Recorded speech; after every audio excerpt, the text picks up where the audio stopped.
ऐसे काहू न करा काही, ऐसे काहू न करा काही, पुढे नाही नाशया विश्वांबरा शरणागत भूतदात वंदुनी श्रुतीचे काने गा फळ सार मूळ जाणोनी विश्वांबरा शरणागत भूत तुका म्हणे पुढे काही,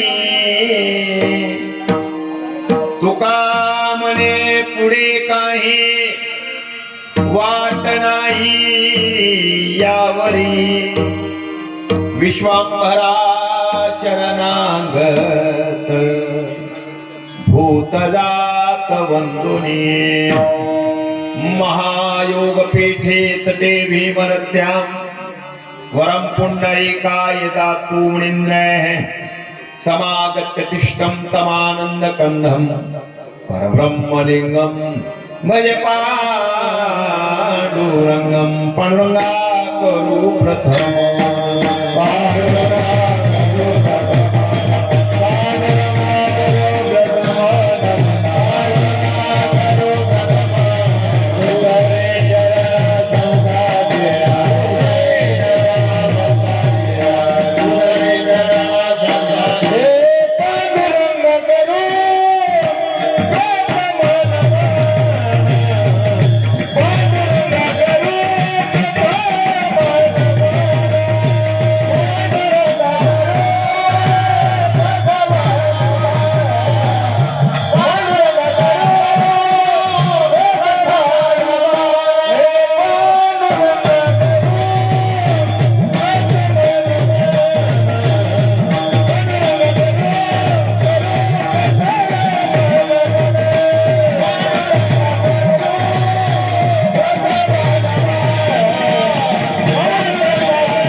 ज्ञानेश्वरा करुणा करा दयाळा तुमचा अनुग्रहला गुरु पावन धरो चराचरी मस्तक माझा पायावरी या वारकरी संतांच्या प्रथम नमन करू गणनाथा उमाशंकराची सुता चरणावर ठेवून माता साष्टांग्याता दंडवत दुसरे बंधू सारदाचे चतुर्णाचे आत्मदा वाक्यसिद्धी पावे सहजा तिच्या चरण ओझा माझे दंडवत आता वंदोदेव ब्राह्मण त्यांचे निपुण्य पावन प्रसन्न होते श्रोतेजन त्या माझे म्हणदंडव.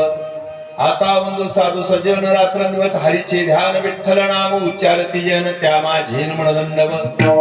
नमो रंग भूमिका कीर्तन योगी होती लोका टाळ मृदंग श्रोते देखा त्या माझे म्हणदंडव. आईसे नमन करुणी सकळा हरिकथा बोले गोबरिया बोला आज्ञानी म्हणून आपुल्या बाळा. चालवे सकळा नामा म्हणे आता मद सहाय्य येते करावे देवा तुझी घेई सेवा. सकळ गुवा उगुणी नमो सद्गुरु तुपया ज्ञान दीपा. नमो सद्गुरु सच्चिदानंद रूपा. नमो सद्गुरु भक्त कल्याण मूर्ती.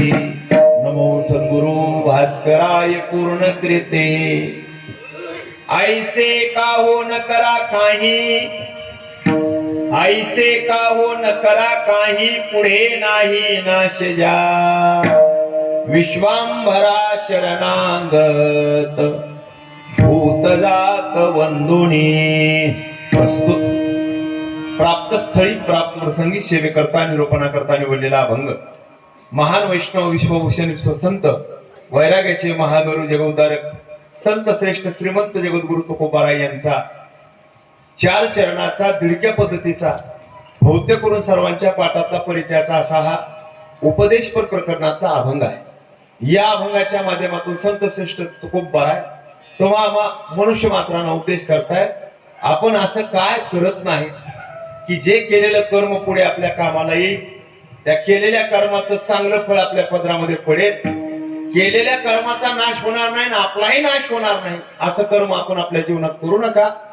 असंच कर्म करा की त्या कर्माचं विशेष काहीतरी आपल्याला प्राप्त होईल. असं आपण का करत नाहीत अशी तुकोबारायांची खंत आहे. मग तुकोबाराय आम्हाला ते कळत नाही. तुम्ही सांगा ना काय करावं आम्ही. काय केलं म्हणजे त्याचा नाश होणार नाही. आम्हाला विशेष फायदा त्याचा होईल. आमच्या जीवनामध्ये आनंद मिळेल. आमच्या पदरामध्ये चांगलं फळ पडेल. असं तुम्ही सांगा मला आम्ही काय करावं. तुकोबाराने सांगितलं विश्वांभरा शरणांगत. भगवंताला शरण जा. भगवंताची असणारी या ठिकाणी शरणांगती आपण आपल्या जीवनामध्ये करा. तो परमात्मा जीव मात्रामध्ये भूत मात्रामध्ये सर्वत्र तो या ठिकाणी विशेष विराजमान आहे. सर्वांना तुम्ही वंदन करा. भूत जात वंदोणी. हे तुमचं म्हणणं स्वतः वैयक्तिक आहे का याला काही आधार आहे. कारण सध्या आधाराशिवाय कसलाच आधार नाही. तुमच्या बोलण्याला काही आधार आहे का. तुकोबाराय म्हणतात मी आधाराशिवाय बोलत नाही. श्रुती मातेचा हा सार भगवंताची शरणागती असा सांगितलेला आहे. श्रुतीचे कानेगा फळ सार मूळ जाणुनी. श्रुती माता ही भगवंताची शरणागती करा असं सांगते. हा मुख्य आधार असणारा तुकोबारायांनी दिलेला आहे. आणि शरणागती एवढाच पर्याय आहे. आणि ती शरणागती या मनुष्य देहातूनच करता येते.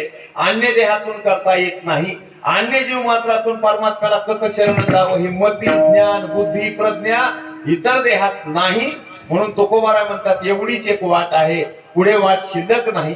तुका म्हणे पुढे काही आणि वाट नाही यावरी. याच्या व्यतिरिक्त पुन्हा वाट नाही. एवढीच एक असणारी मनुष्य जीवन वाट आहे. मग या संधीचं आपण सोनं करा. विश्वांभरा शरणांगत भूत जात वंदोणी असा या अभंगाचा सरळ सरळ शब्दशः अर्थ. विठ्ठल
याचं यथार्थ चिंतन निरूपण पाहण्याच्या अगोदर कीर्तनाच्या निमित्ताचा विचार करणं जरुरी आहे. मौजे कोरूर या नगरीमध्ये प्रतिवर्षाप्रमाणे संपन्न होत असलेला हा भव्य आणि दिव्य स्वरूपातला अखंड हरिनाम सप्ताह तथा ग्रंथराज ज्ञानेश्वरी पारायण सोहळा वैकुंठवासी गुरुवर्य भागवत महाराज गोळेगावकर यांच्या कृपाशीर्वादाने संपन्न होत असलेला हा सप्ताह, या सप्ताहाचं हे 16वं वर्ष आहे. आणि पुन्हा एकदा ग्रामदैवत हनुमंतरायांच्या दर्शनाचा योग, सद्भक्त असणारे या ठिकाणी भाविक यांच्या दर्शनाचा योग माझ्या जीवनामध्ये घडून आलेला आहे. मला वाटतंय 10 का 11 वर्ष झालं याच्या अगोदर मिळालो होता. 2014 का 15 आठवत नाही, परंतु 14 मध्ये का 15 मध्ये 2 वेळेस मी या ठिकाणी आलेलो आहे. जुन्या कोरूर मध्ये 5-6 वर्षाखाली मी आलो होतो. कोरोनामुळे सगळंच या ठिकाणी मागं पुढे झालं. सगळे आता पाहिल्यानंतर तोंड ओळखीचे दिसत आहेत. जुन्या आठवणीला उधाळा मिळतोय. असो, आदरणीय महाराजांचं विशेष या ठिकाणी प्रेमाचं गाव म्हणजे हे कोरूर. 7 दिवस ज्ञानेश्वरीवर त्यांचंच असणारं प्रवचन या नगरीमध्ये व्हायचं. परंपरेनं नटलेलं हे गाव आहे. परमार्थामध्ये जे मुख्य भांडवल पाहिजे ते म्हणजे ज्ञानेश्वरी आणि गाथा. ज्ञानेश्वरी आणि गाथा याचीच सेवा सप्ताहाच्या माध्यमातून झाली पाहिजे, आणि हाच उद्देश त्या महात्म्यांचा आहे. नंतरच्या काळामध्ये आपल्या परिसरात, आपल्या भागामध्ये, महाराष्ट्रात रामकथा आणि भागवत कथा आली आहे. नाही तर खरी परंपरा ही प्रवचनाची आहे. खरी परंपरा ज्ञानेश्वरी आणि तुकोबारायांच्या गाथ्याच्या चिंतनाची आहे. चला, काळ जसा जसा बदलत आणि जसं जसं मनुष्याला आवडल तसं तसंच या ठिकाणी आता समोर मांडलं जात आहे. करावे कीर्तन हा विचार थोडा बाजूला पडलाय. आता सपाटा लागलाय का सांगावे कीर्तन. कीर्तनकारांनी कीर्तन सांगावं आणि ऐकणारांनी ऐकावं. निष्ठा, आस्था, श्रद्धा, विश्वास या गोष्टी थोड्याशा बाजूला चालल्यात. आता काय व्हायचं ते होईल. महाराज भगवंताला जशी आपल्याकडून सेवा करून घ्यायची तसा तो करून घेतो. पण मुळामध्ये एक विचार आहे पहा, जीवनाचं सार्थक करून घ्यायचं असेल, जीवनाचं कल्याण करून घ्यायचं असेल तर संत विचाराची नितांत गरज आहे. संत विचाराची आपल्या जीवनामध्ये नितांत गरज आहे. तुम्ही म्हणाल संत विचारानं मिळेल काय? ज्याच्याकरता आम्ही रात्रंदिवस धडपड करतोय तेच संत विचारानं आपल्याला मिळणार आहे. कशाकरता आमची धडपड आहे? आम्हाला आनंद मिळावा वाटतो, आम्हाला सुख मिळावं वाटतं, आम्हाला समाधान मिळावं वाटतं, याच्याकरता आमची धडपड आहे. धडपडेपर्यंत माणूस धडपड करतो तरी त्याला आनंद मिळत नाही. का? कुठंतरी आम्ही त्या संत विचाराच्या बाजूला चाललो की काय? कारण संत विचाराचा अंगीकार जर आपण आपल्या जीवनामध्ये केला तर निश्चित महाराज म्हणतात समाधान आहे. मग काय सांगितलं संतांनी? संतांनी एकच सांगितलं, तेने विन जीवा सुख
सुख नोवे.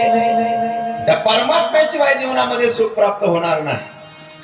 कारण सुखाचं स्थान म्हणजे भगवान सांगितलेलं आहे. आपल्याला सगळ्याला प्रमाणात ज्ञात आहे. सर्व सुखाचे आगर बाप रकुमा देवर, सर्व सुखाचे आगर जनी मने शारण, सर्व सुखाचे आगर तो हा उभा विटेवर, सर्व सुखाची आग पाहिला विवर येतील, सर्व सुखाची आग म्हणे नरहरी सोनार, सर्व सुखाची आग. आता नाही पाठांतर झाले ना? म्हणजे सुखाचं आगर, सुखाचं स्थान म्हणजे तो परमात्मा आहे. सुख रूप ऐसा तुझा कोणी सांगा, माझ्या पांडुरंगा सारिका तो न लगे तरी तुझे काय साधनासी नाही. आता सुखाचं अधिष्ठान म्हणजे परमात्मा आहे. त्याला आपण जोपर्यंत आपलंसं करून घेत नाही तोपर्यंत आपल्याला सुख मिळणार नाही. सगळ्या गोष्टी मिळाल्या आणि परमात्माच नाही मिळवला तर महाराज सांगतात काहीच आपण आपल्या जीवनात मिळवलेलं नाही. म्हणून मिळवण्याचं साधन भगवंत आहे. मग तो भगवंत कसा आहे त्याची जाणीव करून देण्याचं काम, तो नेमका कुठं आहे, कसा आहे, त्याला मिळवावं कसं, त्याला प्राप्त करून कसं घ्यावं याची जाणीव करून देण्याचं काम जर कोण केलं असेल तर ते संतांनी केलेलं आहे. संतांचा विशेष उपकार आमच्या जीवनात आहे. खरी ओळख त्या परमात्म्याची आपल्याला त्याने करून दिलेली आहे. या जगतामध्ये देव निर्गुण निराकार, तोच निर्गुण निराकार सगुण साकार झाला संतांच्या इच्छे खातर. होय भक्ती केला तैसा अन पुरवी धरावी ते इच्छा. निर्गुण निराकार तत्व आम्हाला समजणार नाही, कारण निर्गुण निराकार तत्व आहे कसं? रंग नाही, रूप नाही, नाही वर्ण छाया, निराकार निर्गुण तू ही रघुराया. मै गुलाम मै गुलाम मै गुलाम तेरा. नवता काळा गोरा तुझा ना चेंगणा, स्वरूप सुंदर आंधळा ना देखना. कैसी जीव सेवतयाची भावना, पंचभवती कनाने पंच प्राणा हो.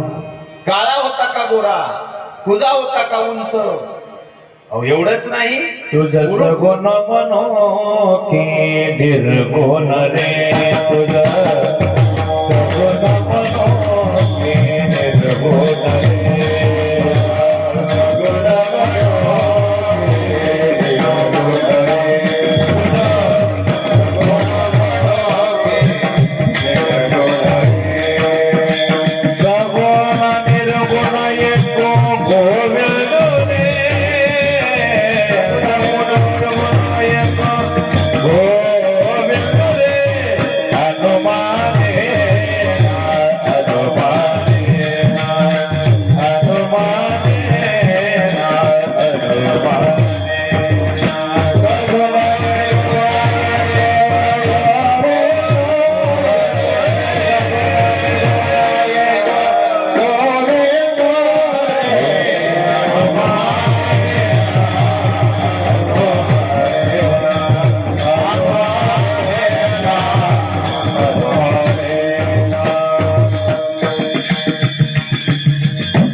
असणारा प्रसिद्ध प्रमाण आहे.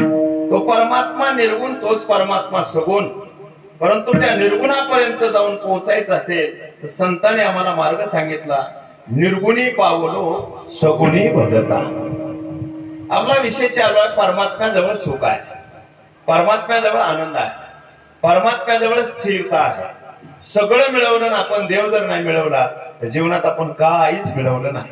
आणि तेच मिळवावं याची असणारी जाणीव करून देण्यासाठी संत या भूतलावर अवताराला आले आणि त्यांनी आम्हाला उपदेश केला.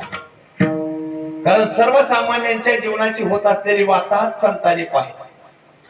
बुडते हे जन न देखवे डोळा आणि येतो कळवळा म्हणून. प्रत्येकाची धावपळ पाहिली. प्रत्येक जण धावतोय सुखाची प्राप्ती करून घेण्याकरता, तरी त्यांना सुख मिळत नाही. कर्म तर प्रत्येक जण करतोय तरी कर्माचं विशेष फळ पदरामध्ये पडत नाही.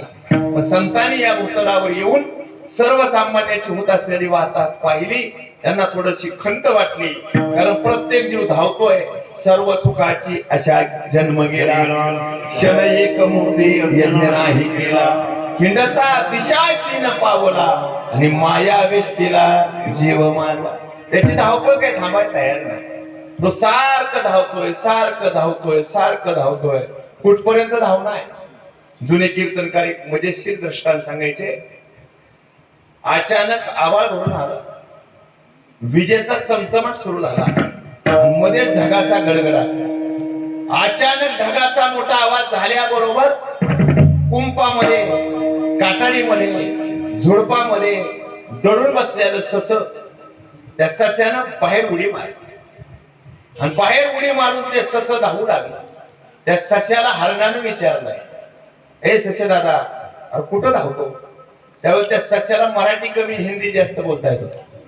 त्याने हिंदीमध्ये उत्तर दिलं हरणाला. ते बोला, अरे मेरे पास बिल्कुल वक्त नहीं है, पीछे आसमान गिर रहा है, जीना है तो भागो और मरना है तो ठहरो. अहो त्या हरणाला तर भीती वाटली. ते सस्याच्या पुढे पळायला. हरिण पळतय, ससा पळतय हे पाहून कोड्यान दांडग्याने विचारलं दोघांनी, अरे तुम्ही नेमकं पळताय कुठं, धावताय कुठं? दोघांनी हिंदीतच उत्तर दिलं, हमारे पास बिल्कुल वक्त नहीं, पीछे आसमान गिर रहा है, जीना है तो भागो आणि मरना है तो ठहरो. कोलन लागलं त्यांच्या पुढे. आता जिराफ आणि हत्ती या दोघांनी विचारलं. चौघांनी मिळून उत्तर दिलं, हमारे पास बिल्कुल वक्त नहीं, पीछे आसमान गिर रहा है, जीना है तो भागो, मरना है तो ठहरो. बघता बघता जंगलात ते सगळेच प्राणी धावू लागले. दूरवर उभे असणाऱ्या वाघानं आपल्या जोडीदार सिंहाला विचारलं, सिंह महाराज, तुम्ही या जंगलाचे राजे आहात. आपल्या परस्पर या जंगलातले सगळेच प्राणी धावतायत, कुठं चाललेत काही कळत नाही. हे सगळे जर जंगल सोडून गेले तर राज्य करायचं कुणाला? सिंह म्हणला, काही अडचण असेल, काही मागायचं असेल तर त्यांना या म्हणावं, त्यांची मागणी आपण पूर्ण करू. काय त्यांची म्हणणं आहे, काय त्यांची तक्रार आहे, ऐकून तरी घे. जाऊन वाघानं हत्तीला विचारलं, हत्ती दादा, अरे कुठं पळता? हत्ती म्हणला, हमारे पास बिल्कुल वक्त नहीं, पीछे आसमान गिर रहा है, जीना है तो भागो और मरना है तो ठहरो. वाघानं तिथूनच सिंहाला खुणवलं, अरे आपल्यालाही वाचायचंय, चला. मग सिंह आणि वाघ सगळ्याच्या पुढे, बाकीचे प्राणी सगळ्याच्या माग. बघा धावपळ चालू झाली. हिरवळीवर चरणारे दोन गाढवं. पहिलं गाढव दुसऱ्या गाढवाला म्हणलं, अरे सगळे जंगलातले प्राणी पळतायत, यात नवल नाही, पण बरं वाघही पळायलाय आणि सिंहही पळायलाय, हे चाललेत कुठं काही कळ ना. दुसरं गाढव म्हणलं, उगाच चांगली हिरवळ भेटलीये, खायचं बघ, लोकांच्या कामात ढवळाढवळ करू नये. आधीच लोक आपल्याला गाढव म्हणतात. तरी ते गाढव ऐकलं नाही, ते विचाराय गेलंच. आणि त्यानं जाऊन वाघाला विचारलं, वाघ दादा, अरे कुठं पळताय, कुठं धावताय? वाघ कुठं गाढवाला किंमत देत असतो का? त्यानं गाढवाला बाजूला काढलं, चल बाजूला, हमारे पास बिल्कुल वक्त नहीं है, पीछे आसमान गिर रहा है, जीना है तो भागो, मरना है तो ठहरो. आता ते गाढव घाबरले आणि ते एक वाघाच्या पुढे पळायले आणि एक सिंहाच्या पुढे पळायले. आता गाढवाचं पळणं, दोन पायाचं गाढव जर बाजारावरून आलं तर रस्त्यावर नीट चालता येत नाही. आणि हे तर ओरिजिनल जन्मजात गाढव, चार पायाचं, आणि ते पळायले. पाठीमागल्या दोन्ही पायाच्या लाता एक वाघाच्या जबड्यावर, चेहऱ्यावर, आणि एक सिंहाच्या साऱ्या मुखावर मारताय. 3 दिवस झालं धावपळ सुरूच आहे. रक्तबंबाळ चेहरा झालाय वाघाचा, सिंहाचा. काकुलती येऊन सिंह वाघाला म्हणतो, वाघ दादा, अरे पळायचं कुठं? पेट में अनाज का कण नाही, पाणी का बूंद नाही, भागने का है तो कितने दिन. ते वाघ म्हणला, मलाही माहिती नाही, मागं विचारावं लागलं. हत्तीला विचारणारे किती दिवस पळायचं आहे? ते म्हणजे मलाही विचारू नका, मागं विचारा. शेवटी सस्याला विचारलंय वाघानं, ए सस्य दादा, 3 दिन हुए 3 रात हुए, पेट में अनाज का कण नहीं, पानी का बूंद नहीं, भागने का है तो कितने दिन. त्या सस्यानं गोड उत्तर दिलं. तो म्हणला, जहां आसमान खड़ा है वहां तक भागने काच आहे. म्हणजे जिथं आभाळ टेकलाय तिथपर्यंत धावपळ करायची आहे. हे वाघाचं, सिंहाचं, कोल्याचं, लांडग्याचं, गाढवाचं नाही, हे सगळं आपलंच आहे. आजा मेला, पंजा मेला, बाप मसना गेला, देखत देखत नाचू पंतू, तोही तैसा झाला. जीवनात समाधान नाही मिळत, जीवनात आनंद नाही मिळाला, जीवनात सुख नाही मिळालं. का? आम्ही आमचं कर्तव्य कुठंतरी विसरलो. आम्ही नेमकं जे कर्म करायला पाहिजे ते आम्ही बहुतेक केलं नाही. आज जगद्गुरु तुकोबार आहे, या अभंगाच्या माध्यमातून आम्हाला आमच्या कर्तव्याची जाणीव करून देत आहे. आम्हाला आम्ही काय कर्म करावं याचा उपदेश करतायत. विठ्ठल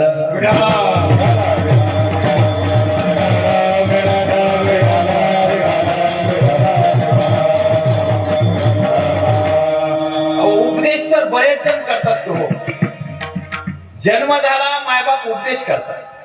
आई उपदेश करते, वडील उपदेश करतात, बाळा हे योग्य आहे, हे अयोग्य आहे, हे तुझ्या हिताचं आहे, हे अहिताचं आहे, याच्यानं तुझं कल्याण होईल, याच्यानं तुझं नुकसान होईल. मायबाप उपदेश करतात, मित्र उपदेश करतो, आपले नातलग उपदेश करतात, गावचे प्रतिष्ठित ज्येष्ठ श्रेष्ठ मंडळी उपदेश करतात. तरी त्या उपदेशाचा परिणाम ज्याला उपदेश केला त्याच्यावर होत नाही. का होत नाही? त्याचं कारण आहे, जो उपदेश करतात आणि जे उपदेश करणारे त्याने उपदेश केलेला विषय स्वतः अनुभूतीला आणलेला पाहिजे. जोपर्यंत स्वतः तो उपदेश अनुभूतीला आणत नाही तोपर्यंत त्याचा परिणाम किंवा त्याचा प्रभाव पुढच्यावर पडत नाही. जुन्या कीर्तनकाराच्या मुखातून आपण बऱ्याचदा प्रसंग ऐकलाय. गुळ जास्त खायलाय म्हणून त्या मुलाला एकनाथ महाराजांकडे गेलेली एक माता. एकनाथ महाराज म्हणते, नाथ बाबा पोरग गुळच जास्त खायलाय, गोड जास्त त्याला आवडतंय, थोडस त्याला समजून सांगा, नाही तर काहीतरी बोला तुम्ही. नाथ महाराज म्हणले, आई साहेब आज आहे शुक्रवार, तुम्ही पुढल्या शुक्रवारी या. त्या बिचारीला वाटलं पुढल्या शुक्रवारी नाथ महाराज काहीतरी पावडर औषध काढा वगैरे बनवून देतील. बरोबर एक आठवड्यानंतर ती आई आपल्या मुलाला घेऊन नाथ महाराजांच्या वाड्यात. नाथ महाराज आज बोलवलं होतं तुम्ही आले. नाथ महाराजांनी ओळखलं, म्हणजे बस आपण.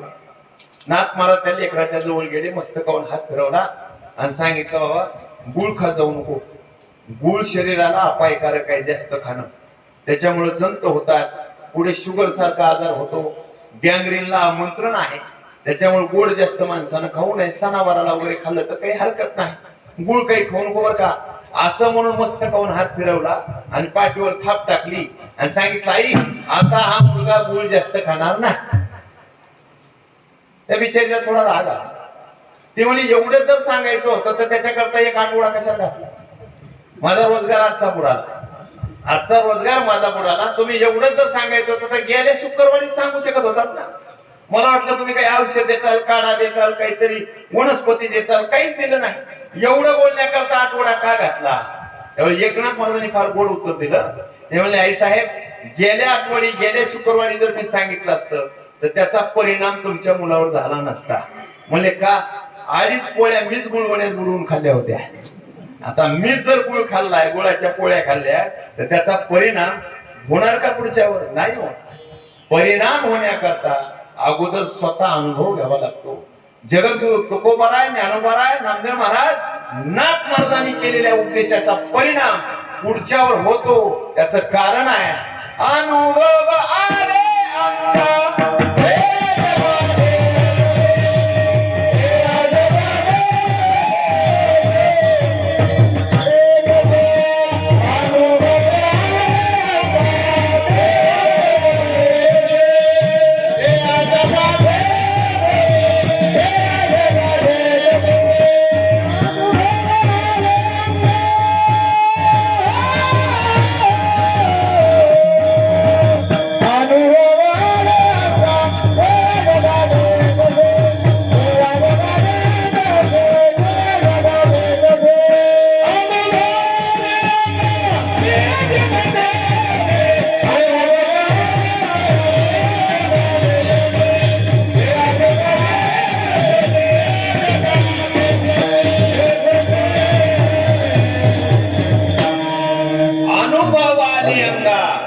आणि ते या जगात येत असे.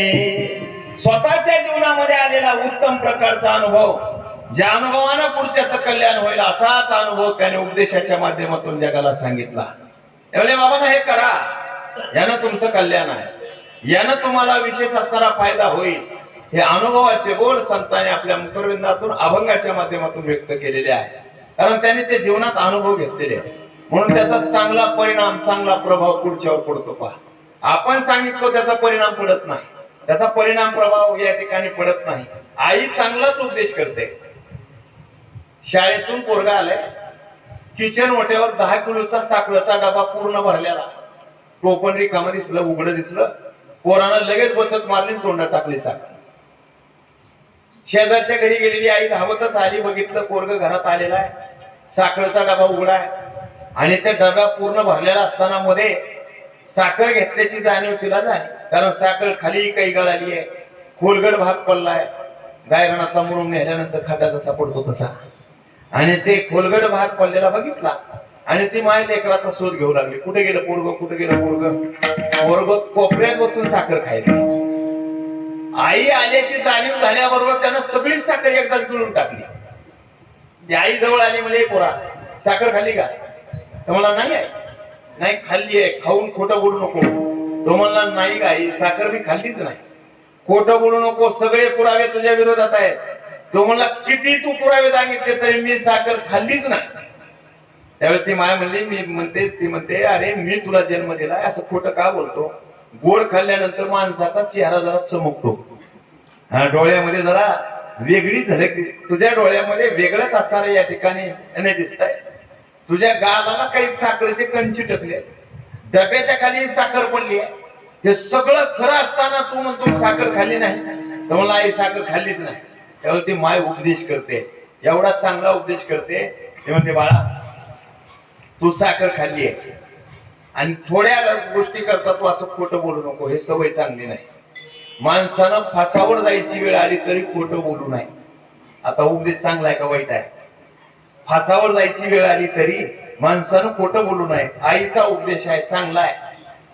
खोटं बोलणं अधर्म आहे बाळा, खोटं बोलणं पाप आहे, खरं बोलणं पुण्य आहे, खरं बोलणं धर्म आहे. आई उपदेश चांगला करते. पोराने चांगलं गिरवून घेतलं. खोटं बोलणं अधर्म, पाप, खरं बोलणं धर्म, पुण्य. माणसाला फासावर जायची वेळ आली तरी माणसानं खोटं बोलू नये. पोरग म्हणला आई आता इथून पुढे मी खोटं बोलणार नाही. तुझा उपदेश मी ऐकलाय, मी साखर खाऊनही नाही खाल्ली म्हणलो, त्याच्याकरता मला क्षमा कर आई, आता खोटं बोलणार नाही. असं पोरग म्हणून अभ्यास करायला बसलं घरपाट. 5च मिनिटात शेजारची गंगाबाई तिथं आली. कशाला? साखर मागायला. ठोकूबाई आहेत का घरी? म्हणजे आहेत. साखर देता का साखर? म्हणजे का हो? पाहुणे अचानक आले, घरात मालक नाही, साखरेचा एक कण नाही आणि चहा करायचा आहे. ठोकूबाई तेवढं 1 वाटी साखर द्या. ठकूबाई म्हणली तुमच्या तर आजच साखर नाही, 4 दिवस झाले मी माझ्या मालकाला म्हणायले साखर संपली, साखर संपली. गंगाबाई साखरचा पत्ताच नाही हो. ठकूबाई बिचार ती असे सांगून आतमध्ये आली आणि गंगाबाई परत गेली. आता ठकूबाईच्या मुलानं ते ऐकलं, ते ग्रहपाठाची वही बाजूला ठेवली आणि ते पोरग माईकडे आलं. आई खोटं बोलणं अधर्म, खोटं बोलणं पाप, खरं बोलणं धर्म, खरं बोलणं पुण्य. माणसाला फासावर जायची वेळ आली तरी माणसानं खोटं बोलू नये. असा ग्रहपाठ देऊन 5च मिनिटं झालं. असं तू मला उपदेश करून किती मिनिटं झालं? 5च मिनिटं झालं. आणि शेजारची गंगा आका आली आणि ती साखर मागते. 10 किलो साखरेचा डबा भरलेला असतानाही तू साखरेचा कण नाही म्हणते, हे कितपत बरं आहे? त्यावेळेस ती माय म्हणते यार तुला याच्यातलं कळायचं नाही, ती फक्त उसणं नेते परत देत नाही म्हणून खोटं बोलावं लागतं. सांगा आता याचा परिणाम मुलावर होईल का? मायबाप उपदेश करतात पण त्या उपदेशाचा परिणाम पुढच्यावर होत नाही. त्याचं कारण त्यांनी तो अनुभूतीला आणला नाही. अनुभूतीला ज्यांनी तो उपदेश आणलाय त्यांनी केलेला उपदेशच परिणाम करतो. संतांनी स्वतःच्या जीवनात ती अनुभूतीला आणलेली गोष्ट आहे म्हणून त्यांना अधिकार आहे उपदेश करायचा. चला उपदेश करावा संतांनी, हा पहिला विषय. कुणाला करावा? जे ऐकण्याच्या मनस्थितीत आहेत त्यांना करावा. ज्यांना स्वतःच कल्याण करून घ्यावं वाटतं त्यांना करावा. ज्यांच्या अंतकरणामध्ये खरंच तळमळ आहे, आपल्याला ते मिळालं पाहिजे अशी जिज्ञासा ज्यांच्या अंतकरणात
पावे, काय कृपा करील नारायण, ऐसे सांगा तुम्ही संत जन, आणि करा समाधान चित्त माझे.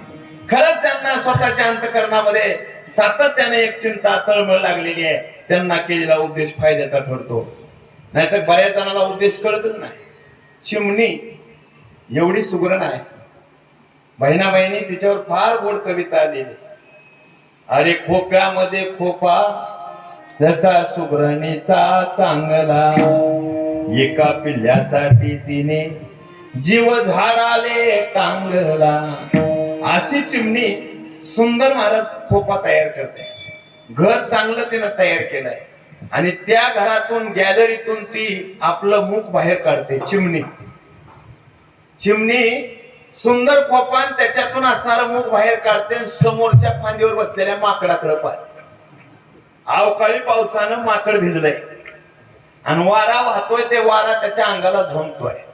त्याच्यामुळे वरचे खालचे दात एकमेकावर आदळू लागले. थरथड थरथड आवाज येऊ लागला. अंगाचा थरकाप सुटलाय. चिमणीला त्या माकडाची किवारी, आणि ती चिमणी त्या माकडाला उपदेश करते. ए माकड दादा, अख्खा उन्हाळा जर बोंबलत फिरण्यात घातला नसता तर आज तुझी अवस्था अशी झाली नसती. 5 तरी वर्षाची तू कोप बनवाय पाहिजे रे. ईश्वरानं तुला हात दिलेत, पाय दिलेत, माणसासारखं शरीर दिलंय, आणि तू साधी झोपडी नाही बनवली. आता उपदेश चिमणीचा आहे, किती चांगला आहे. हात दिवे पाव दिवे मनुष्य जैशी काया, आणि इतने दिन गवा दिये साधा झोपडा नाही म्हणाय. कोण म्हणते? चिमणी. आता चिमणीचा उपदेश चांगला आहे का वाईट आहे सांगा बरं? चांगला आहे. पण चिमणी उपदेश कोणाला करायली? माकडाला. उपदेश कोण करतय? चिमणी. कोणाला करते? माकडाला. बरेच माकड चिमणीचं ऐकत नाही. काय म्हणणं आहे तुमचं? चिमणीचं माकड काही ऐकत नाही. त्या माकडाला चिमणीच्या बोलण्याचा राग आला. ते माकड म्हणलं एवढी एवढी चिमणी आणि मला उपदेश करते मागून येऊन. ही चिमणी मला उपदेश करते. राग आला माकडाला. चांगला उपदेश माकडानं ऐकून तर घेतलाच नाही.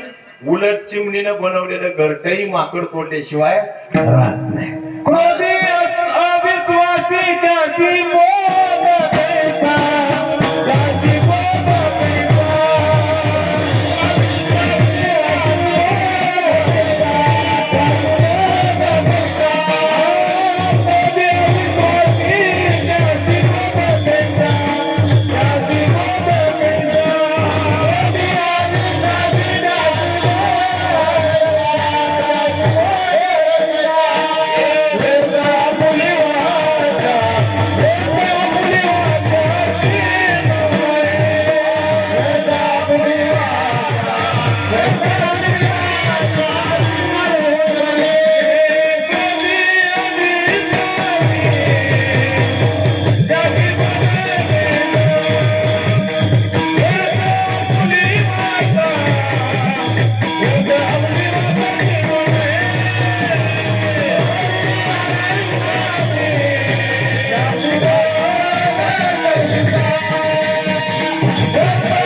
विश्वासे त्याशी बोध कैसा, आणि व्यर्थ आपुली वाचा शिनवू नये. महाराज म्हणतात क्रोधी अविश्वासी जो आहे त्याला किती तुम्ही सांगा तो ऐकून घेत नाही. आपल्या वेळेचा असणारा या ठिकाणी नुकसान आहे. महाराज म्हणतात मग उपदेश कुणाला? जो ऐकण्याच्या मनस्थितीत आहे त्याला उपदेश तुकोबारांनी केला, आणि तो उपदेश एवढा चांगला आहे अभंगाच्या पहिल्याच्या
ऐसे का हो न करा काही कर्म करा.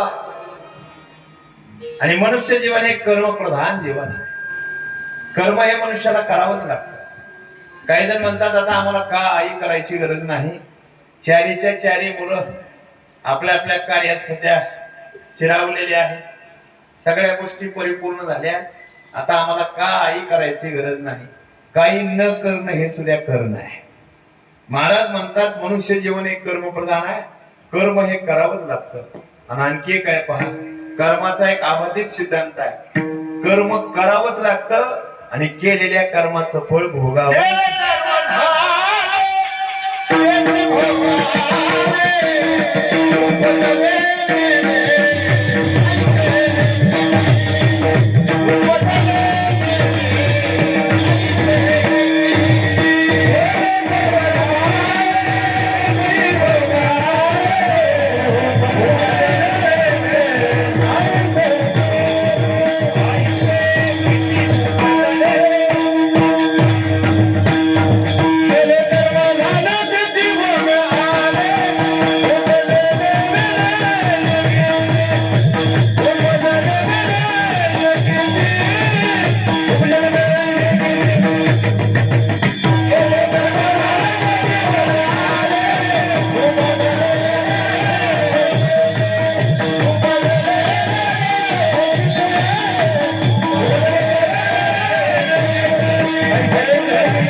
कर्म झाले त्याची भोग आले आणि उपजले मेले ऐसे किती. ज्ञानोबाने याच्यावरचे कोबी खर्च केले. आगा कर्मे जे उरावे ते सुख दुःख फळा यावे ते भोगावया यावे देहा एका. केलेल्या कर्माचं फळ जीवाला भोगावं लागतं. भीष्माचार्य भगवंताला विचारतात, भगवंता काय माझा अपराध म्हणून 6 महिने झाले या शरपंजरी मला पडून राहावं लागत आहे. भयानक वेदना आहेत, खूप त्रास आहे. काय मी गुन्हा केला असेल, काय माझ्या हातून असं चुकलेलं कर्म दूषित कर्म घडलं असेल, त्याचं प्रायश्चित्त मला भोगावं लागत आहे. मला तर वाटतंय एवढं माझ्या हातून दूषित कर्म शक्यच नाही का. तेव्हा भगवान हसले. ते म्हणजे पितामह मी कशाला कुणाच्या जीवनामध्ये दुःख आणि सुख देऊ. ज्याचं त्याचं कर्म त्याची त्याला सुख आणि दुःख देत असतं. प्रतिकूलता अनुकूलता त्याच्या त्याच्या कर्माने त्याला प्राप्त होत असते. काय माझं कर्म चुकलंय त्यामुळे मी नाही दाखवत, तुम्हीच पहा. समोर एक पडदा तयार केला, पडद्यावर चित्रफिती दाखवली. पाठमागल्या जन्मामध्ये भीष्माचार्य एक राजकुमार आहे. हातामध्ये बाण आहे आणि बाणाच्या टोकावर सहज सरड्या उचलला आणि तो उचललेला सरड्या पाठीमाग निवडुंगाचा फाटा होता. निवडुंगाचा आणि निवडुंग काटेरी निवडुंग, त्या निवडुंगाच्या फाट्यावर तो असणारा सरडा जाऊन पडला. 6 सेकंद जगला. पण त्याच्या सगळ्या अंगात काय रुतले, काटे रुतले. 6व्या सेकंदात त्या सरड्यानं मान टाकून दिली, मरण पावला. हे दृश्य पाठीमागल्या जन्मातलं स्वतः आपल्या डोळ्यानं भीष्माचार्याने पाहिलं. आणि भीष्माचार्य म्हणजे बरोबर आहे देवा, भोग नेते फळ संचिताचे. वाहिल्या उद्वेग दुःखाची केवळ आणि भोग नेते फळ संचिताचे. मी केलेल्या कर्माचं फळ मला भोगावं लागतंय. बरोबर आहे. मीच सरड्या बाणाच्या टोकावर उचलला, निवडुंगाच्या फाट्यावर टाकला. तो सरड्या त्या काट्यावर 6 सेकंद वाचला आणि 7व्या सेकंदाला त्यानं मान खाली टाकून दिली, म्हणजे मरण पावला. एक शंका आहे देवा, भगवान म्हणजे कोणती पितामह 7 सेकंद काट्यावरती तो सरड्या राहिला. मला 6 महिने झाले या बाणाच्या टोकावर राहावं लागले. किती महिने? 6 महिने. हे असं कसं? ते म्हणजे दर साल दर शेकडा. कळालं का? दर साल दर शेकडा टक्क्यानं व्याज वाढत वाढत वाढत वाढत वाढत जात. जाताना लहान पिंडू जात, येताना मात्र घर पाडून येत. व्याजाचं तसं आहे. तसं म्हणले हे तुम्ही केलेल्या कर्माच्या फळाचं वाढलेलं व्याज 6 सेकंदाचे 6 महिने. विठ्ठल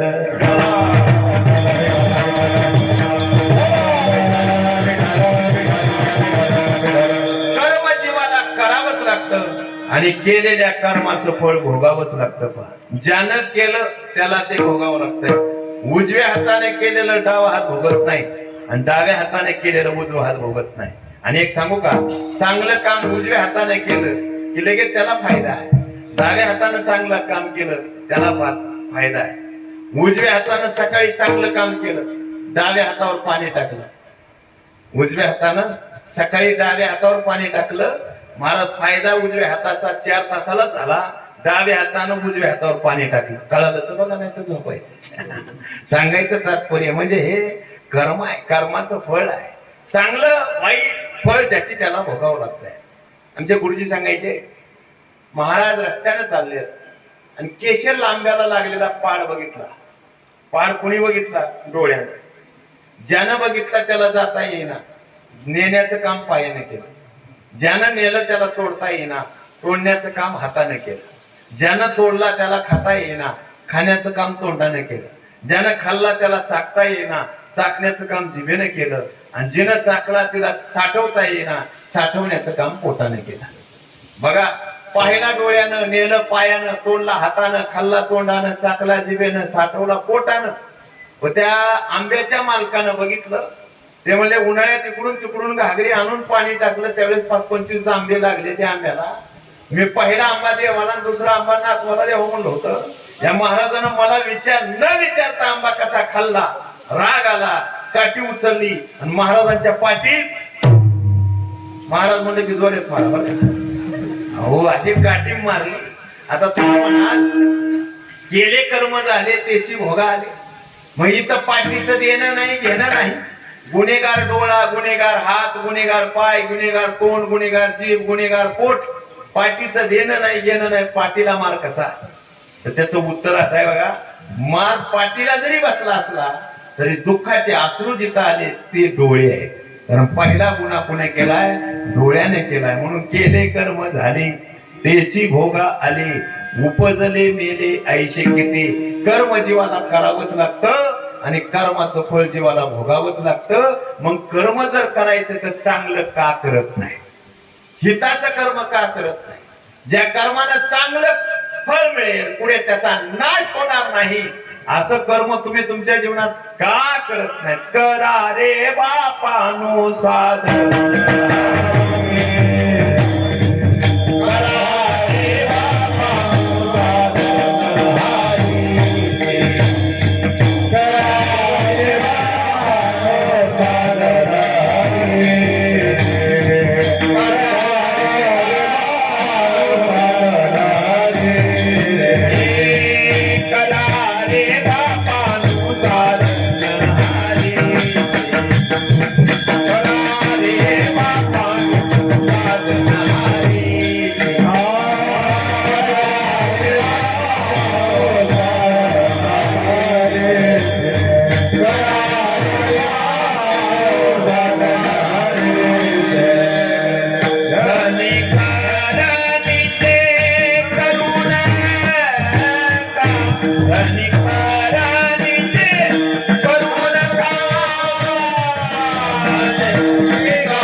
साधन हरीचे झणी करणीचे करू नका. काय परिणाम? येणे नये जन्म यमाची या यातना.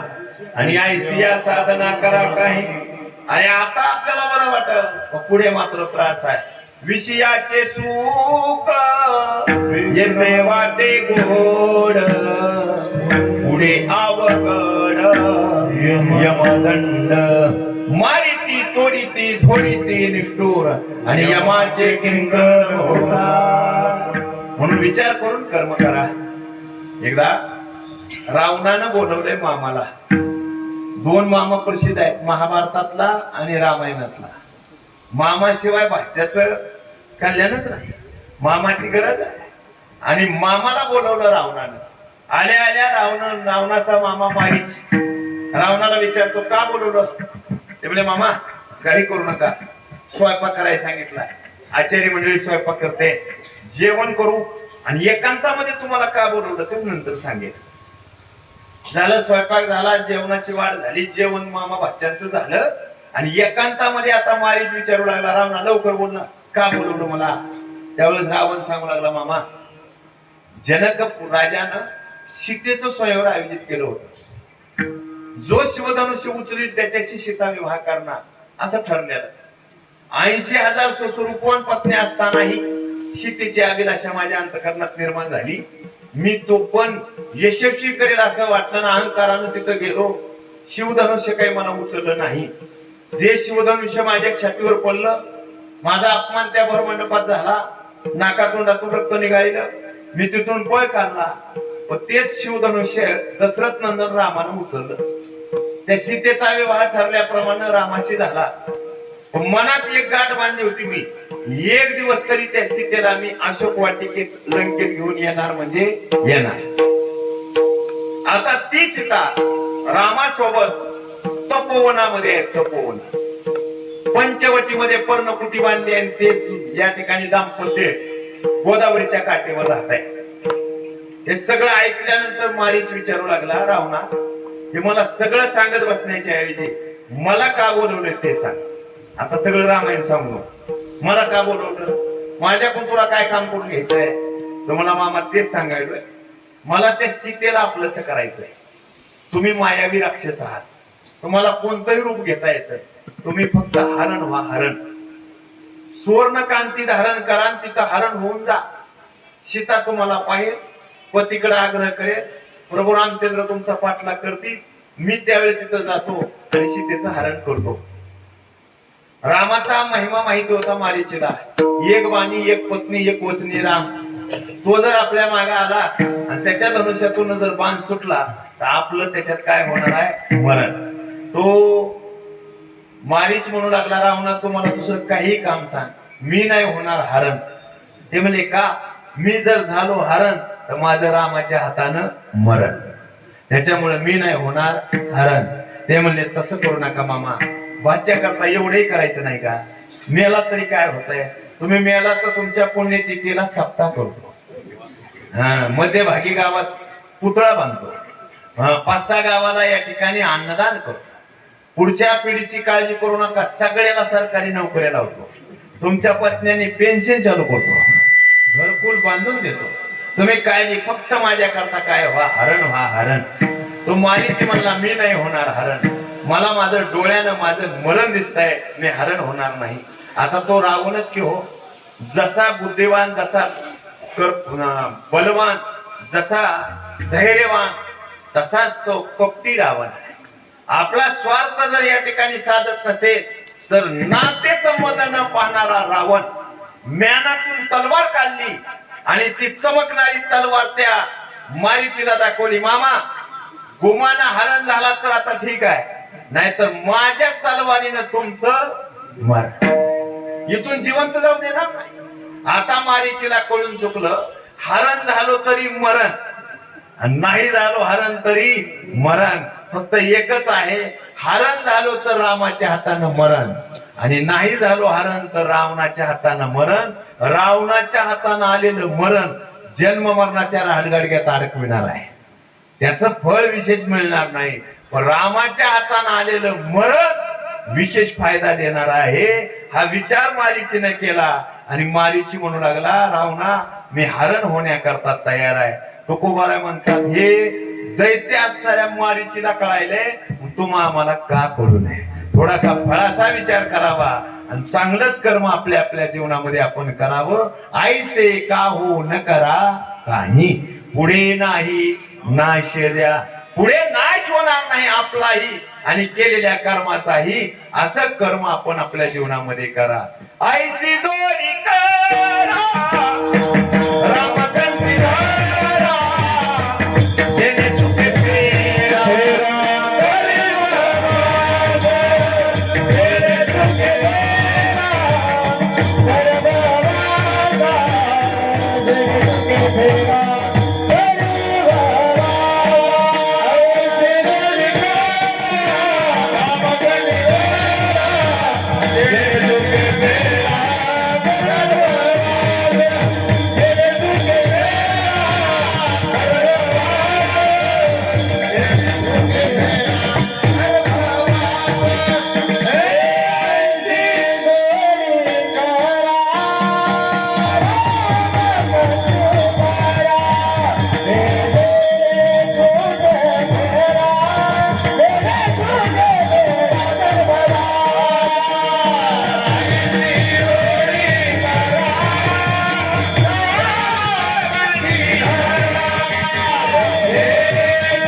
ऐसी जोडी करा. अशी जोडी आपण आपल्या जीवनामध्ये करा. जेणे चुके फेरा गर्भवान. बरं, आणखी काय बघा, जाणकार असं सांगतायत की आपण केलेल्या कर्माचं फळ आपल्या पुरतं मर्यादित राहत नाही, त्याचा फायदा आणि तोटा आपल्या पूर्वजांनाही भोगावा लागतो. सदाचरण करणारा सात्विक वृत्तीचा मुलगा जर असेल तर दुराचरण करणाऱ्या माता पित्याला वैकुंठाची प्राप्ती करून देतो. हे सदाचरण मुलाचं असणारं विशेषत्व आहे. आणि दुराचारी जर मुलगा जन्माला आला तर सदाचरण करणाऱ्या माता पित्याला नरकाला पाठवण्याचं काम त्याचं कृत्य करत आहे. म्हणून प्रल्हादासारखं रत्न हिरण्यकशिपू सारख्या पित्याला वैकुंठाची प्राप्ती करून देतात. नचिकेतासारखं रत्न स्वतःच्या वडिलांनी भाकड गाई दान दिल्या, कितीतरी अनिष्ट कार्य केलं तरी त्यांना वैकुंठाची प्राप्ती करून देत आहे. महाराज सांगतात, पतन उद्धार जसा संगतीनं होतो तसं पूर्वजाचं पतनही पुढे केलेल्या पिढीतल्या एखाद्या व्यक्तिमत्वाच्या दूषित कर्मानं होत आहे. याच्याकरता आपणही या ठिकाणी नुकसान करून घेऊ नका आणि आपल्या पूर्वजाचंही नुकसान होणार नाही याची दक्षता आपण घ्या. काय होतं पहा, आपण केलेली चुकीची घटना आपल्या पूर्वजांना त्रास देते. कल्याण मासिक आहे, सुंदर असणारे त्याच्यात प्रसंग सांगितले. त्या कल्याण मासिकात एक प्रसंग आलेला आहे. आदरणीय वैकुंठवासी डोंगरे महाराज हा प्रसंग सांगायचे.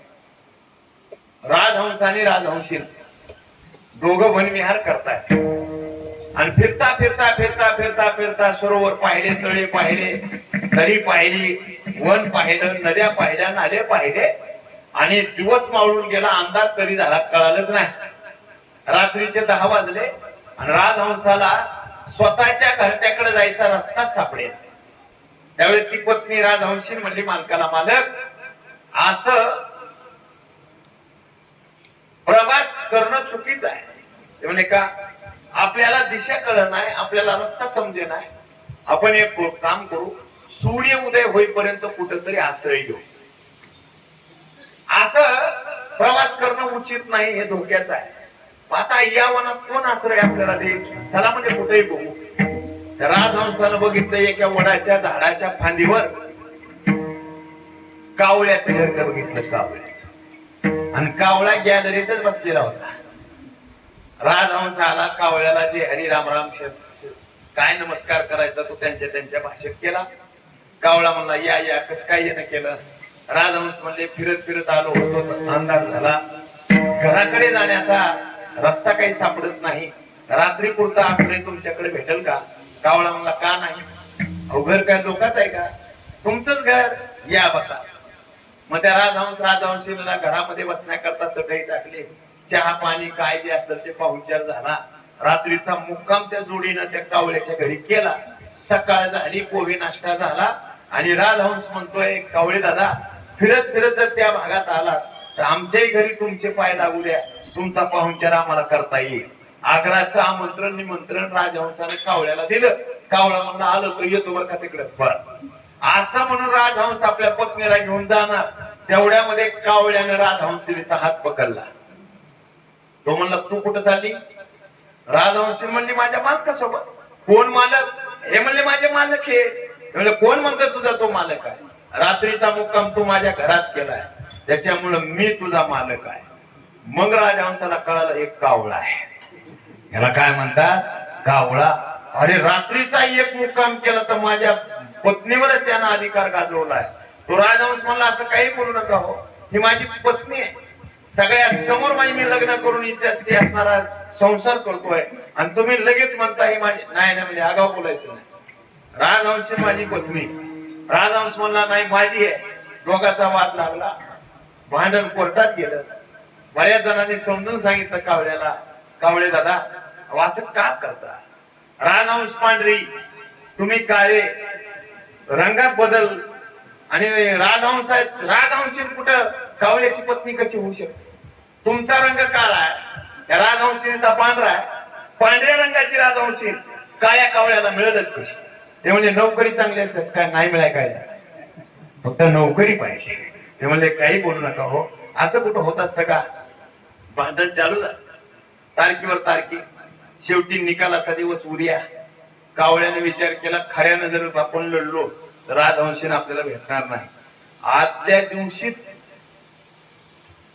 जजला मॅजिस्टरला गाठलं कॅन्टीन मध्ये चहा प्यायच्या निमित्तानं गाठलं. मॅजिस्टर साहेब जज साहेब ओळखलं का? तर म्हणलं कोण? मी कावळा.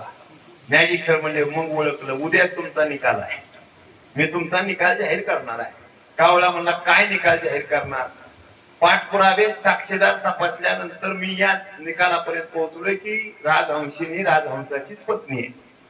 कावळा म्हणला म्हणूनच तुम्हाला गाठलं इथं, हा निकाल द्यायचा नाही. म्हणले का? बहुतेक तुम्ही मला ओळखले दिसत नाही, माझं नाव कावळा आहे. म्हणजे काय तुमच्यात मोठेपण आहे? म्हणजे माझं मोठेपण माणूस मेल्यानंतर तिसऱ्या दिवशी बघावं लागतंय. हा, माणूस मेल्यानंतर तिसऱ्या दिवशी नैवेद्य, माझ्या स्पर्शाशिवाय त्या जीवाचा उद्धारच होत नाही. त्याच्यामुळे तो जीव नेमका कोणत्या गतीला पोहोचलाय ही दृष्टी ईश्वरानं फक्त माझ्या डोळ्याला दिलेली आहे.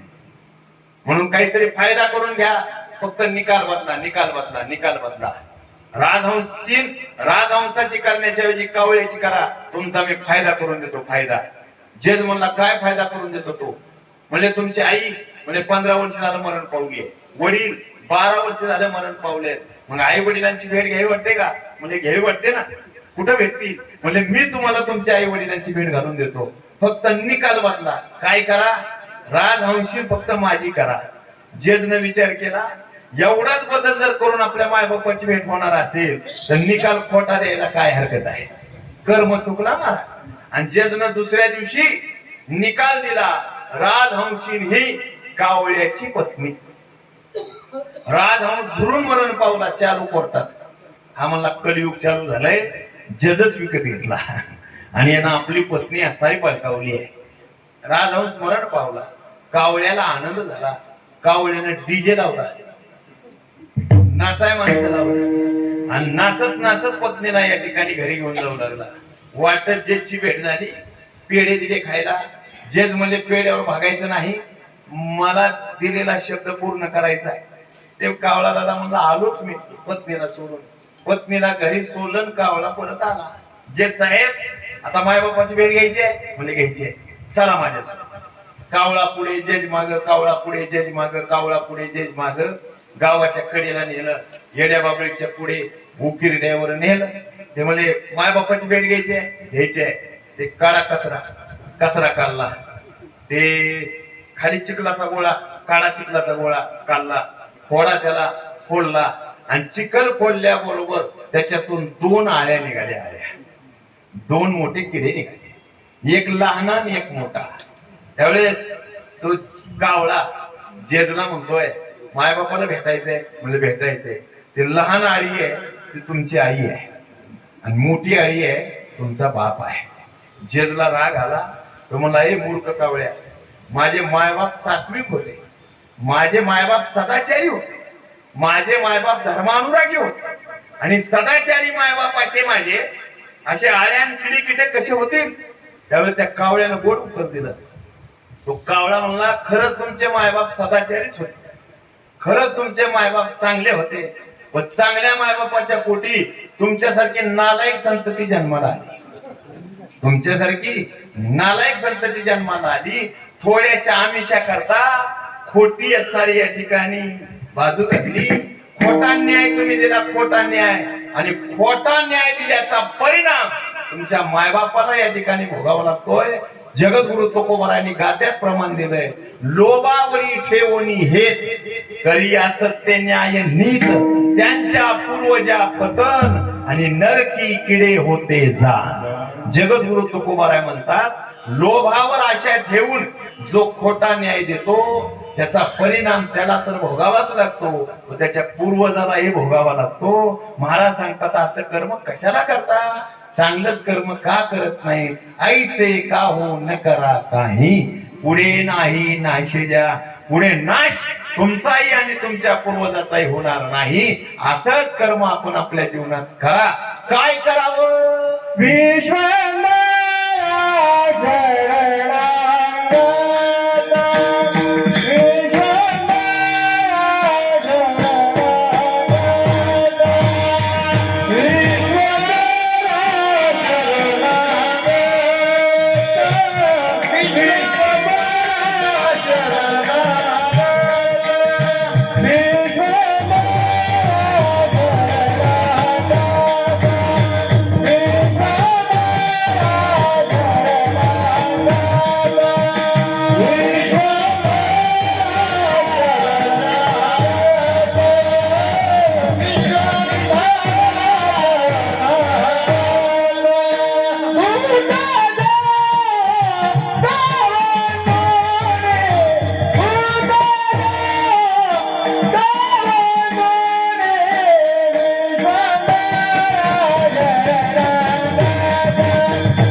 विश्वांभरा चरणांगत. कुणाला म्हणायचं विश्वांभर? तुका म्हणे काय नव्हे त्या करिता, आणि चिंतावा तो आता विश्वांभर. जो काय काय करत नाही होतो तो आहे कुठं? विश्वात भरून उरलाय तो विश्वांभर. जीवाचं पालन पोषण जो करतो तो विश्वांभर. जन्म घेण्याच्या अगोदर त्या जीवाच्या अन्नाची उपलब्धता करून ठेवतो त्याचं नाव आहे विश्वांभर. आणि अशा विश्वांभराची शरणागती आपण आपल्या जीवनामध्ये करावी. शरण देवाला कसं जावं, शरण का जावं आणि नेमकं कधी जावं याचा विचार तुकोबारांनी एकाच अभंगात सांगितलाय. मनोवणी शरण जावे सर्व भावे देवाचे, तो हा उतरील पार आणि भवदुस्तर नदीचा.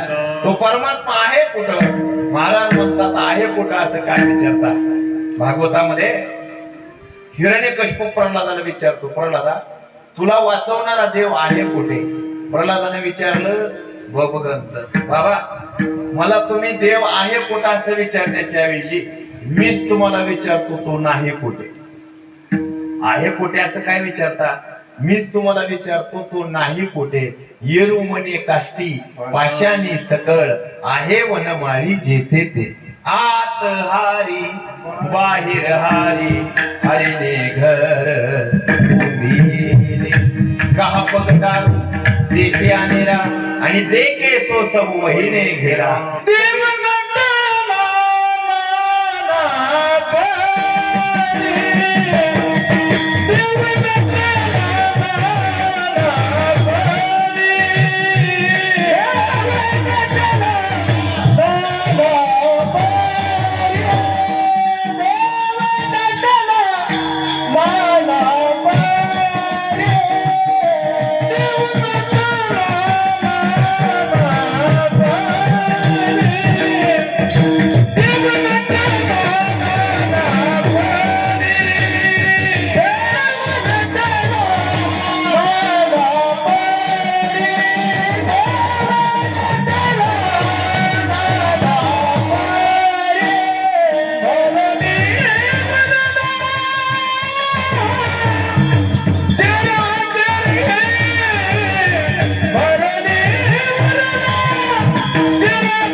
नटला नाना पळी आणि भरोनी उरला चराचरी. विठ्ठल जळी स्थळी मुरला, रीता ठाव नाही उरला. आज म्या दृष्टीने पाहिला विठ्ठलची विठ्ठल. म्हणून भूत जात वंदने. मनुष्याचा यत्न मलाय, भूत मात्रामध्ये त्याचं अस्तित्व आहे, सगळीकडे तो आहे. आदरणीय वैकुंठवासी लोटांगणे महाराज म्हणून पंढरपूरला होऊन गेले. लोटांगणे महाराजांचं मठ आहे. ते काय करायचे, कुणी समोर आले की त्याला लोटांगण घालायचे, म्हणून त्यांचं नावच पडलं लोटांगणे महाराज. माणूस आला लोटांगण, गाय आली लोटांगण, बैल आला लोटांगण. माझ्याकडे बघू नका, गाढव आलं तरी लोटांगण, शेळी आली लोटांगण, घोडा आलं लोटांगण. कुणी समोर आले की त्याला काय करायचं, लोटांगण घालायचं. त्यांचं नावच पडलं लोटांगणे महाराज. चालू कीर्तनामध्ये निजामाची राजवट आणि कीर्तन चालू. त्या निजामाच्या राजवटीमध्ये मामलेदारानं, तो यवनाचाच मामलेदार, त्यानं चालू कीर्तनामध्ये पुढच्या बाजूला गाय कापली आणि गाय मरण पावली. आणि तो मामलेदार लोटांगणे महाराजांकडे आला, ओ महाराज कीर्तन बंद करा. सारखं तुम्ही जिथं जाईल तिथं लोटांगण घालता, दर्शन घेता, लोकांना बोलवता. जर तुमच्यात सामर्थ्य असेल, बल असेल तर मेलेली गाय उठवून दाखवा. महाराज लोटांगणे महाराज कीर्तनातून त्या गायीच्या जवळ गेले. आता गाय मरण पावली होती, त्याला मारलं होतं त्या मामलेदारानं. काही केलं नाही लोटांगणी महाराजांनी, गायीलाच लोटांगण घातलं मेलेल्या.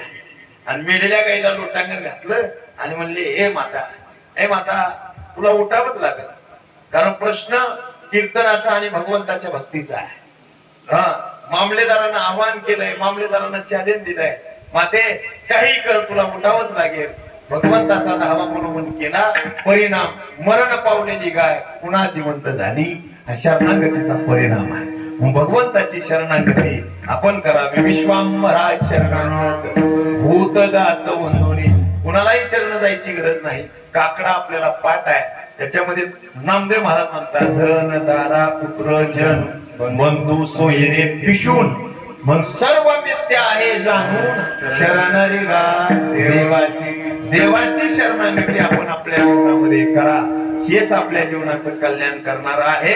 मग महाराज हे तुमचं जे म्हणणं आहे, याला काही प्रमाण, याला काही आधार तुकोबार आहे, आधार देतात तिसऱ्या चरणामध्ये.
का निगा फळ सार मूळ जाणूनी. श्रुती माते ना, कारण मूळ जर काय असेल परमार्थाचं तर ती श्रुती आहे, वेद आहे. निळूबराने विचारलं, निळूबराने तुकोबराकडे बोट केलंय. तुकोबराने विचारलं, तुकोबराने नाथांकडे बोट केलंय. नाथांना विचारलं, नाथांनी नामदेवराजकडे बोट केलंय. नामदेव महाराजांना विचारलं, नामदेव महाराजांनी ज्ञानोबराकडे बोट केलंय. कृष्णांजन एक वेळा डोळा घालिता आढळ, तिमिर टुप्प गेले फिटले भ्रांतीचे पडळ. श्री गुरु निवृत्ती राये मार्ग दाबेला स्वज्वळ, आणि बाप रूपमा देवरू विठ्ठल दिनाचा दयाळ. ज्ञानोबाराने विचारलं, ज्ञानोबारा हा मार्ग नेमका कुणी निर्माण केला? ज्या मार्गाने सगळा वारकरी संप्रदाय चालतो. तेव्हा ज्ञानोबाराने बोट आपल्या दादांकडे निवृत्तीनाथ महाराजांकडे केलं आणि निवृत्तीनाथ दादांना विचारलं, दादा हा मार्ग कुणी निर्माण केला? दादानी बोट केलं वेदाकडे. वेद मार्ग मुनी गेले आणि तेनेची पंथे चाललो. म्हणजे श्रुती हेच मूळ आहे. त्या श्रुती मातेनं सांगितलं भगवंताची शरणागती हेच जीवनाचं सार आहे. श्रुतीचे काने गा फळ सार मूळ जाणून. आता श्रुतीचा विचार महाभारतात आला. महाभारताचं सार गीतेत आलंय. 700 श्लोकाची गीता. त्या गीतेमध्ये महाभारताचं सार आलंय. भीष्म पर्वात गीता झाली, गीतेत महाभारताचं सार. आता त्या गीतेवर ज्ञानोबारायांनी भाष्य टीका केली. 9036 ओव्याचा प्रबंध ज्ञानेश्वरी तयार झाली. त्या ज्ञानेश्वरीतली मुख्य ओवी एक आहे पहा, ती ज्ञानेश्वरीचा सार आहे. कोणती ओवी? स्वतः भगवंताच्या मुखातले वाक्य आहे, जो मज अनन्य शरण तयाचे निवारी जन्म मरण शरणांगता शरण मीच येऊ. जो मला अनन्य भावाने शरण जातो त्याचं जन्म मरण निवारण करण्याचं काम मी स्वतः करतो. म्हणून विश्वांभरा शरणांग भूत जात वंदोनी. आणि ही शरण जाण्याची बुद्धी, मती, ज्ञान, प्रज्ञा फक्त याच देहात आहे, अन्य देहात नाही. एवढीच एक वाट आहे शेवटच्या चरणात. तुका म्हणे पुढे काही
पुढे काही वाट नाही यावरी. एवढीच एक शेवटची वाट आहे. एवढ्याच या वाटेतून भगवंताची शरणागती करता येते. याच देही गडे देवाचे भजन अनेक हे ज्ञान नाही कोटे. किंवा याच जन्मी ओळखी करा आत्माराम संसार संभ्रम भोगू नका. 83,99,999 येऊनी भोगून त्याच्यात आणखी बारकावा नामदेव महाराजांनी सांगितला, एक एक येऊनी कोटी कोटी फेरा आणि मग लागे वारा मनुष्य देहा. बहुता दिसा फेरा आला या नगरा. या नगरा बहुता दिसा फेरा आलाय. याच्यातूनच आपल्याला परमात्म्याची सारी शरणागती करून घेता येते. नंतर वाट नाही. नंतर देह मिळेल, पण त्या देहामध्ये ती मती राहणार नाही, ती बुद्धी राहणार नाही. पशु काय पाप पुण्य जाणते, उत्तम मध्यम भोग भोगते. पशु पशवादिक जीवन मिळलं, आपल्याला परमार्थ कसा कळावा हे कळणार नाही. एवढंच एक जीवन आहे. याच संधीचं सोनं आपण करून घ्या. तुकोबारा म्हणतात परमात्म्याची शरणागती करा. विश्वांभरा शरणागत भूत जात वंदोनी ज्ञानेश्वर माऊली ज्ञानराज माऊली ज्ञानेश्वर माऊली ज्ञानराज माऊली ज्ञानराज माऊली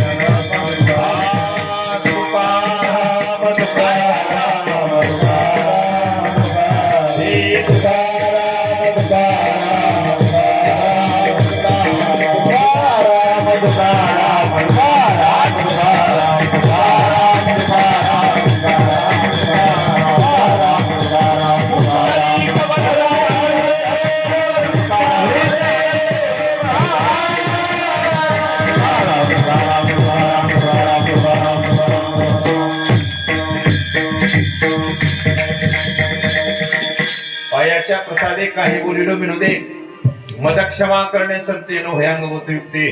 नो हे हा उपदेश तुमचे बडबडिलो शेष, तुमचे कृपेचे पोसणे जन्मजन्मी. तुका म्हणे बोलण्याच्या ओघामध्ये एखादा शब्द गेला असेल, लहान तोंडी मोठा घात झाला असेल, कोणाच्या मनाला आघात होईल असा शब्द माझ्या मुखातून गेला असेल, तो माझ्या अज्ञानपणाचा दोष. ज्यांच्या साध संगती ती कीर्तन सेवा संपन्न झाली, गंधर्वासारखे गाणारे जे माधवरावजी मार्गदवाडीकर, माझ्यासोबत आलेले आदरणीय दिलीपजी काका भांगडिया आपेगावकर, तसेच केशव महाराज, कांत महाराज, ग्रामस्थ सर्व भजनी मंडळ, उत्तम हार्मोनियम वादक आणि चांगले उत्कृष्ट मृदंगाचार्य, मृदंग सम्राट, सर्वांच्या विशेष उपस्थितीत संपन्न झालेली सहकारी ही सेवा. समोर प्रवचनकार महाराज मंडळी उपस्थित आहे.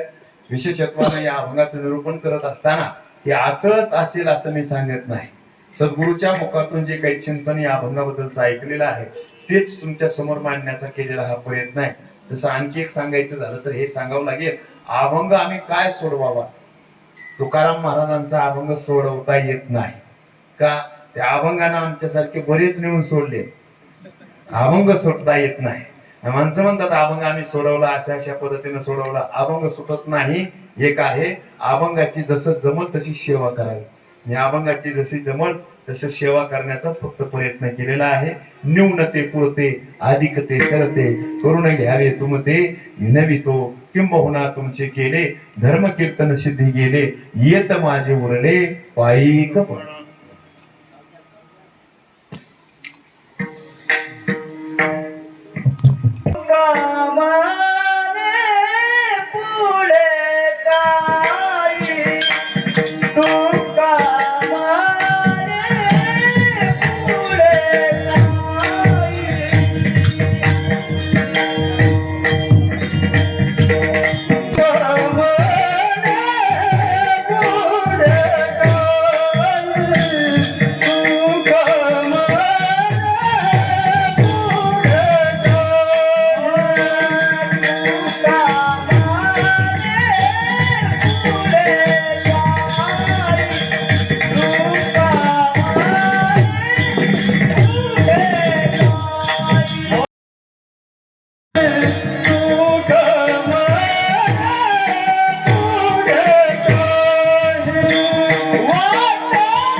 अंबरा शरणागत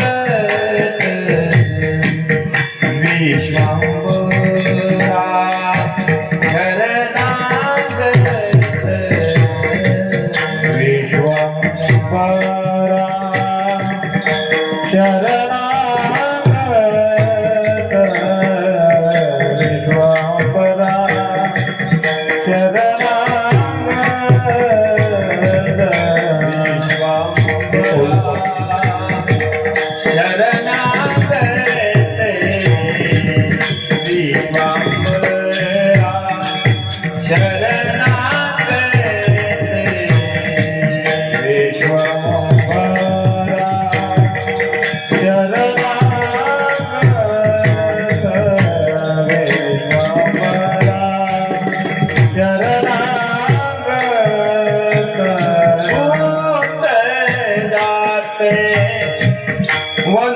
वंदोनी भूत जाते वंदोनी विश्वांबरा शरणागते विश्वांबरा शरणागते भूत जाते भूत जात वंदोनी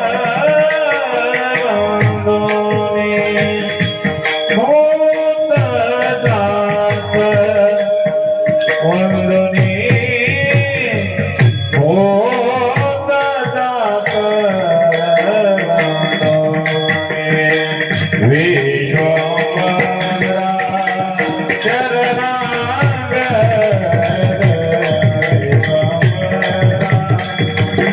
वंदोनी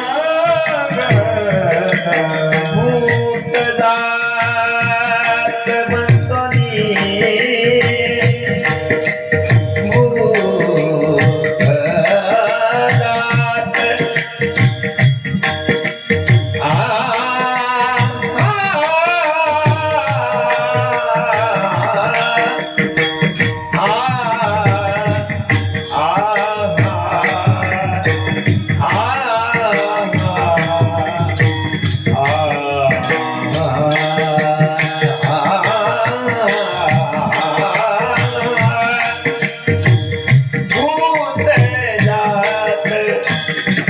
विश्वांबरा वंदोनी